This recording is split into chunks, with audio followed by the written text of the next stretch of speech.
देखिए किस प्रकार से समाजवादी विचारधारा है, गांधीवादी जो विचारधारा है, इसमें अनुच्छेद के अंतर्गत क्या बातें कही गई हैं, इनको हम जानेंगे।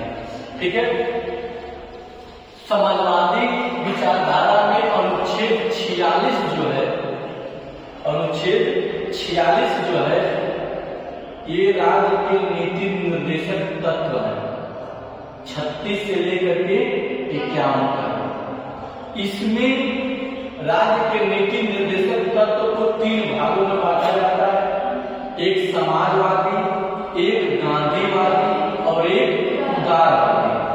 तो समाजवादी में अनुच्छेद 46 में कहा गया है कि जो समाज का शोषित वर्ग है, जो दलित वर्ग है, अनुसूचित जाति का है, जनजाति का है, उनको विशेषता, उनकी सुरक्षा, उनकी रक्षा किया जाए।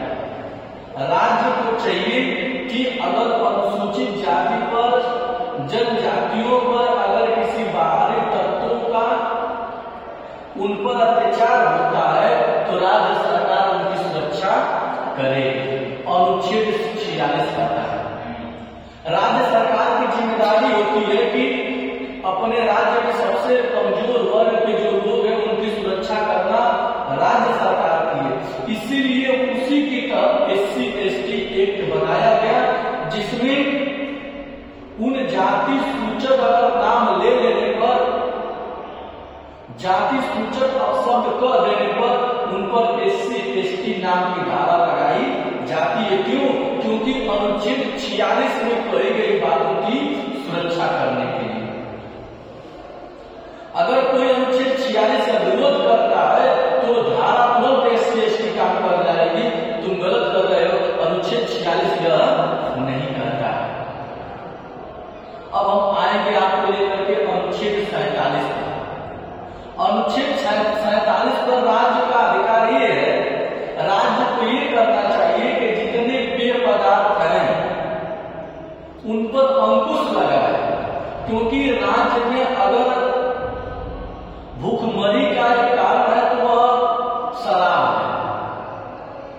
आज भी लोग दारू शराब पी करके अपने तो बर्बाद होते हैं, परिवार को भी बर्बाद करते हैं। तो अनुच्छेद 47 कहता है कि राज्य को नियंत्रण करना चाहिए कि उस पेय पदार्थों को, जो शराब युक्त होते, जो नशीले पदार्थ होते, उनको दवा के रूप में लोग ले। लेकिन कहां आज हमारे राज्य सरकारों को अगर सबसे ज्यादा फायदा हो रहा है तो दारू से हो रहा है, शराब से हो रहा है, उसके टैक्स से हमारे शिक्षा विभाग और पुलिस विभाग का वेतन आ रहा है, तो कैसे मोल लगा देगा भाई, बोलिए। लेकिन अनुच्छेद 47 कहता है कि आप दारू बेचिए, आप दारू पिलाइए, आप दारू पीजिए, लेकिन उस दारू को किसके रूप में लीजिए? दवा के रूप में। लेकिन कहा आज हम लोग 4 लोग कहां दवा के रूप में ले रहे हैं, उसको तो जीवन का आनंद के रूप में ले रहे हैं ना। अगर राज्य सरकार, देखिए हमारे देश में सबसे बड़ा एक चीज अजीब है। अजीब क्या है कि दारू पीने वाले लोगों पर राज्य सरकार, पुलिस जो है प्रतिबंध लगाएगी। देखिए गुटखा न बेचिए, इस पर प्रतिबंध लगेगा, लेकिन गुटखा बनाने वाली कंपनी को प्रतिबंध नहीं लगेगा। सोचिए, विचार करने की चीज है, कोई बनावटी बात नहीं। दारू पीने वाले पर प्रतिबंध लगेगा, लेकिन दारू बनाने वाली कंपनी पर प्रतिबंध नहीं लगेगा। यह हमारा देश है, हमारे प्रदेश की स्थिति है। अगर कहीं रोड पर कोई शराब लेकर के बैठ कर किनारे पी रहा है तो पुलिस पकड़ेगी, डंडा से पीटेगी। लेकिन रोड के किनारे अगर दारू बेचा जा रहा है तो पुलिस क्या करेगी? उसकी सुरक्षा प्रदान करेगी। तो ये हमारे प्रदेश की हालत है, हमारे देश की हालत है। फिर अब हम आगे लेकर चलते हैं गांधीवादी सिद्धांत की तरफ, ठीक ना। अब गांधीवादी राज्य के नीति निर्देशक तत्व में वे अनुच्छेद अनुच्छेद को किस तरह से देखते हैं।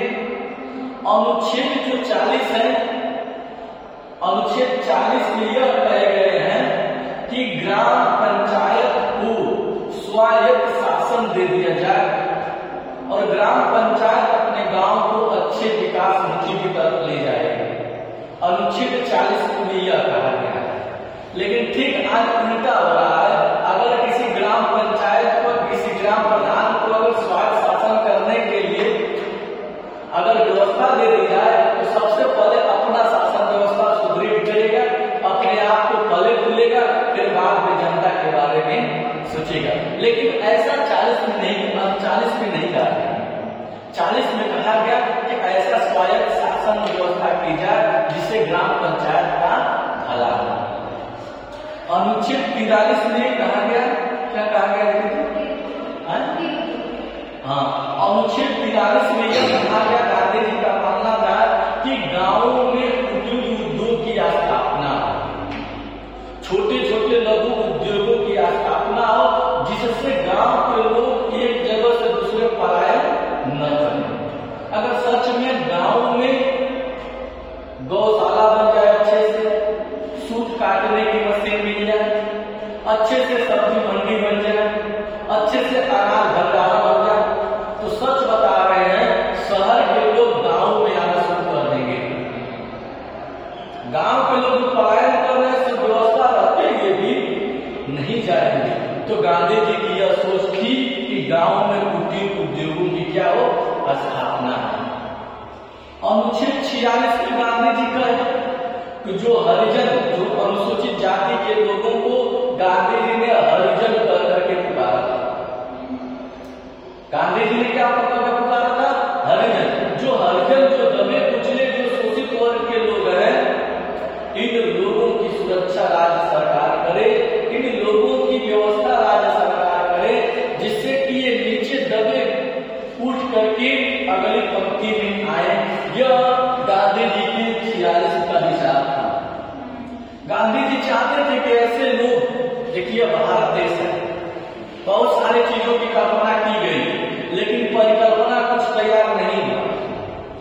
कल्पना बहुत कुछ की गई, लेकिन परिकल्पना के रूप में कुछ दिखा नहीं।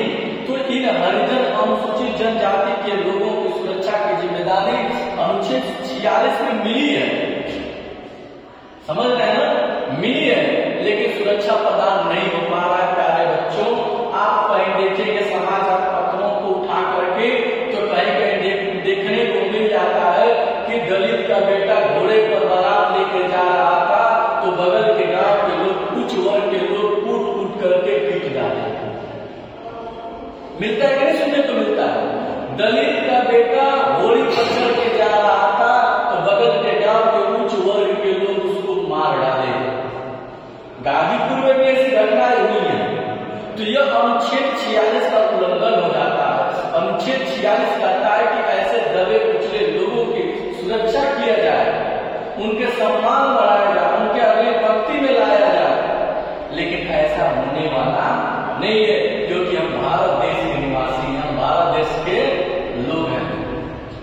ठीक है, अगला क्या है? 48 का कहता है, अनुच्छेद जो 48 है, 48 का कहता है, देखिए अनुच्छेद 48 कहता है कि भाई जो दूध देने वाले गाय भैंस हैं, उनकी संरक्षण किया जाए, उनकी देख रेख की जाए, उनको काटा न जाए, उनसे बचाया जाए। लेकिन प्यारे बच्चों, जो कहता है नियम तो हमारे कानून बने हैं, लेकिन सोचिए हमारा संरक्षण है कि इनको काटा न जाए, गौवंश का सुधार किया जाए। लेकिन विचार करिए, पकड़ा कौन जाएगा? जो गांव से लेकर के बेचने के लिए जाएगा वो पकड़ा जाएगा, एक आम आदमी। और जो बूचड़ खाने खुले लाइसेंस लेकर के, उसी को अगर बंद कर देंगे तो निचले वाला ऊपर कैसे जाएगा? बोलिए, जो बूचड़ खाने बंद हो जाएंगे, आप केरल में देखेंगे, तमिलनाडु में देखेंगे, बीफ बनता है बिस्किट की तरह, गायों के मांसों का बिस्किट की तरह बनता है, अच्छे अच्छे लोग खाते हैं। अमेरिका में देख लीजिए, ये सब खाते हैं लोग।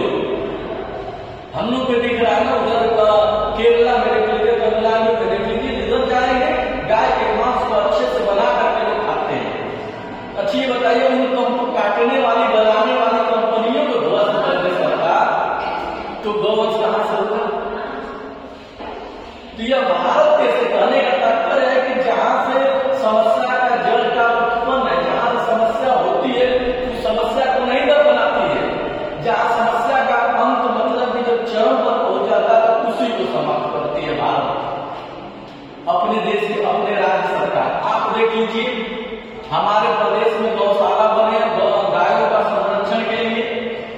स्थिति यह है कि जब आप वहां से गुजरेंगे तो नाक बंद करके गुजरते हैं। कारण क्या है, देखेंगे 2-4 गाय उसी तरह से भोजन के बिना तड़प करके मर रही है, मरेगी नहीं मरेगी। राज्य सरकार यह कह रखा है कि भाई उनकी संरक्षण के सुरक्षा किया जाए, उनकी सुरक्षा में सफाई कर्मी लगाए गए, उनकी सुरक्षा में पैसा। लेकिन आज भी किसी गौशाला से गुजरेंगे तो 4-5 गायों में आपते हुए दिखेंगे। आप किसी हाईवे पर चले जाइए 2-4 गाय मरी हुई आपको मिल जाएंगे। कहने का तात्पर्य हमारा है कि नियम कापी किताब में बना देने से नहीं, उसको धरातल पर उतारने से संभव होगा, सफल होगा, अन्यथा ये चीजें ऐसे ही चलती रहेंगी। ठीक है, अगले दिन हम लोग पढ़ेंगे उदारवादी। धन्यवाद।